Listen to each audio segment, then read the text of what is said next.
What's up, everybody? Welcome to Podcast Now. I'm Alex, and here we are. Today is the day. Today is the Game Awards, and in this video, I want to go over, the final everything, final predictions, final expectations. Where should we put kind of our hype at? All of that stuff. I like to do these for these events, and I like to do them, the day of, the morning of, and they tend to do really good. So thank you all, by the way, for the support. I will be co-streaming this tonight. I'm gonna probably go live 3:45 or 4 o'clock Pacific time.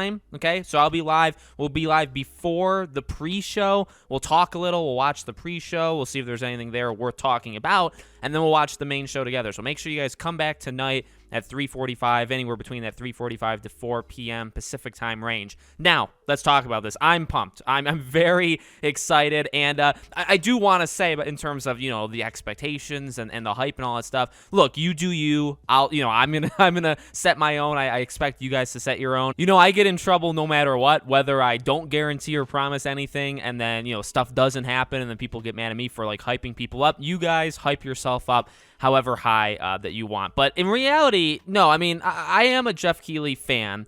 There's plenty wrong with him. There's plenty wrong with the shows he does. I can find, criticisms for sure, but I really do, appreciate his passion. And in terms of the products he gives us, I think they have been kind of all over the place, but the most recent one in Gamescom, in my opinion, was very good. And I've said it before, I think the Gamescom show this past year was actually maybe the best Jeff Keighley show he's ever done. It was consistent throughout it. I think the last 30 minutes kind of fell apart, but for the most part, it was like a 2+ hour show. For most of it, they did an incredible job. So, and the Game Awards always does some great things, right? And I always say it, and so let me just throw it in here because, you guys should probably hear this. The Game Awards, and much like any Jeff Keighley show, right?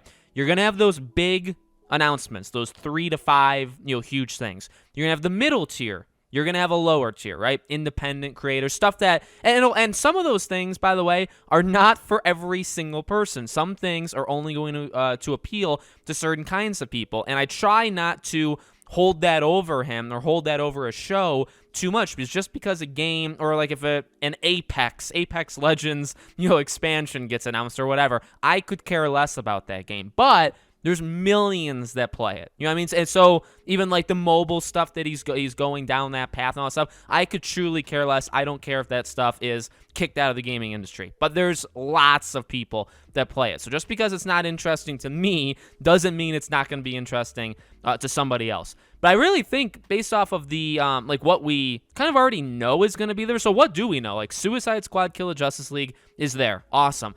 A Sonic 2 trailer, the first one, is going to be there. That's awesome. Also, the new Sonic game, the next main installment Sonic game, will be there. That is very cool. The Halo TV series, that is awesome.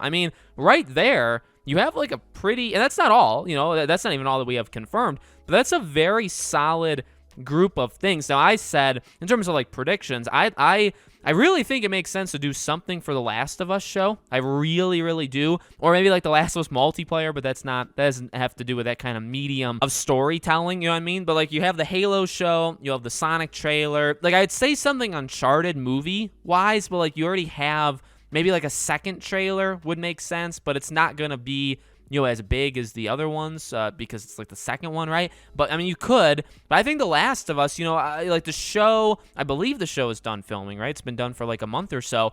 I don't think they would have a trailer ready, but some sort of behind the scenes, or if they got some snippets of the cast talk, something like that, I think would kind of be cool. And that's in the the movies or television realm. In terms of games, I've said it before, right? Hogwarts. I don't think Suicide Squad being there kills Hogwarts being there. I think it still is I'm holding so tight onto my hope that Hogwarts, I know, let's not play stupid. I know a lot of the audience that watches me, they're very excited for Hogwarts. They want Hogwarts. We all want it together, right? So I really do hope Hogwarts is going to be there. Gotham Knights, I don't think so. Lego Star Wars, I don't think so. Microsoft, there's been a lot of talk about Hellblade. I think Avowed was one that was kind of pitched that maybe that would be there. Things like maybe Fable or Everwild, those things don't seem as likely. I think Hellblade is probably the most likely thing that you get from Xbox, and I also think maybe Avowed is something I mean, I think Redfall makes a lot of sense, but I haven't seen anybody push any rumors on that one. So, maybe that's because that's coming very soon. Like, that could be here by like summer 2022. So I would imagine we would see it again relatively soon. From the PlayStation side of things, I mean, you got The Last of Us as multiplayer. You got the potential for like that big remake, right? We've heard rumors of the big remake that PS5 is going to have. I really, as I've said, I really just think every publisher is going to get a couple. I know like Saber Interactive, they announced like they're going to have like 5 games shown. And I don't think you can use that logic for everybody else. It's just not. It's not going to happen. Sony is not going to go up there and give us a mini, a state of play presentation or future game show where they show 6 games. Microsoft's not going to go and do an E3. In fact, from what people online or like, notable leakers are saying is that a lot of these companies don't want to give, not like they hate Jeff Keighley or anything, but they just don't want to give their biggest and all of them to somebody like that or to a show that they're not in control of, or it's not like centered on them. And that makes sense. Like, Microsoft would want to hold off on a lot of their stuff, or make their E3. Their E3 last year was killer. It was awesome. It was one of the better ones. So you'd want to do that again. Nintendo, maybe Nintendo does something, but you don't want to give all of it. So that, again, in terms of expectations and hype, I think it's just important to remember that stuff. I do think we're going to get a couple, and what's really, I think, been so powerful about the Game Awards, or what is most known about it, right, is really third parties drive it. You'll get the 1 or 2 things from PlayStation, from Xbox. I mean, he literally showed the Series X 2 years ago, right, along with Hellblade 2. So, like, there could be a huge thing Xbox. There will be, like, a huge thing PlayStation, maybe a huge thing Nintendo. You even them out. You give them each 1 or 2. But then most of it is driven on the other stuff. I mean, him and EA have a thing, right? Dragon Age is consistently shown. I think, because we're seeing like Suicide Squad gets confirmed, stuff like that. And Suicide Squad, I do think, is going to be one of the bigger things at the show. But in my opinion, if we left and he was hiding, right? Because you're not going to necessarily announce the biggest things, your main surprises. Do you know what I mean? Suicide Squad's definitely big, and I'm actually kind of surprised you did announce that early. But in terms of the big surprise that you want people to walk away from the Game Awards and saying, okay, what were your top 3 or 5 things? You don't necessarily want them to know that right now. Does that make sense? So to me, if you could walk out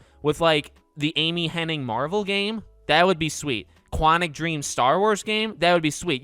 Like, there's talk about it, but there's not everybody's, and it would be a huge thing if you announced a brand new Star Wars game and you gave a trailer. Again, like Knights of the Old Republic remake, we got like a 50-second trailer, and it's not even really a trailer. Ubisoft's open world game, you just got an announcement and the studio, but we didn't see a trailer for it. If you gave a trailer for Quantic Dream Star Wars game, like, it's a Star Wars game. That would, whether it sucks or not, that would be massive. Amy Hennig game, same thing. It's a Marvel game. It's her, right? I mean, she's awesome, so that would be incredible. Hogwarts Legacy, right? If, you have a deep dive of Suicide Squad, I know that's like another WB game, but, you have Suicide Squad and you have a deep dive there. If you also walked out with a deep dive on Hogwarts' gameplay, not even deep or dive. You don't even have to use those words. But, a 2 to 4 minute gameplay thing on these games. If you walked out with that, and those were like the 4 or 5, things, and you had, again, one big Sony thing, a remake of Metal Gear, or a remake of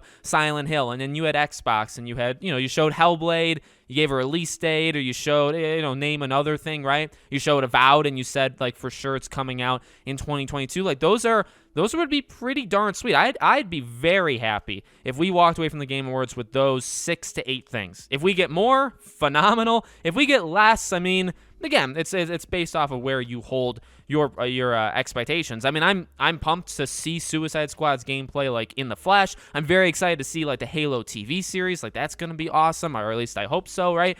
Sonic is cool, or a new Sonic game is also cool. So what we have already, I would say, is not disappointing. Like, it's already kind of exciting, and that's just on paper. We haven't actually visually seen it yet. So if you can add, 3 to 5 more things onto there, which is not very difficult at all, I'd imagine. An Elden Ring maybe could be shown. I mean, I'm just kind of throwing out. These videos are not well planned, and they never have been, and maybe they never will be. But I'd be very happy with that. So again, I'm very pumped. My expectations are pretty darn high. But again, I really go into these things expecting those 3 to 5 big things, and then there'll be big things for games or for franchises or properties or systems or whatever that I don't care about. And you have to understand that. I feel, you know what I mean? I just feel that's the case. Again, Apex is a good example, or like, I don't know, Fortnite, right? Like if they announce, oh, here's season 18 and here's like 5 new characters. I mean, I don't care if Fortnite shut down tomorrow, but I mean, that's kind of silly to assume that's everybody's opinion on it, because we know very full well, whether or not we hate Fortnite or we love it, you know full well people play it, right? So, I mean, it's a big deal to some, just not for us. And you have to think, there's like 80, 90 million people watching the Game Awards. I mean, it's not just us, right? So that's just, it's not lecturing. You truly, it's not. You guys think however you want to think. You put your expectations wherever you want to put them. I'm just saying, like, that's truly how it is, in my opinion. So let me know what you guys think in the comments. Make sure you're subscribed. Hit the bell. I got one more video. We'll go up sometime during the day. And then tonight, or really even just late afternoon, depending on where you are, 3:45-ish Pacific time, I will go live. Again, we'll talk a little. We'll watch the pre-show. Or maybe we'll talk over it, depending on if it sucks or not. And then we'll watch, the main show together. Okay? So hopefully I will see you guys there. Have a great day, and see you guys later.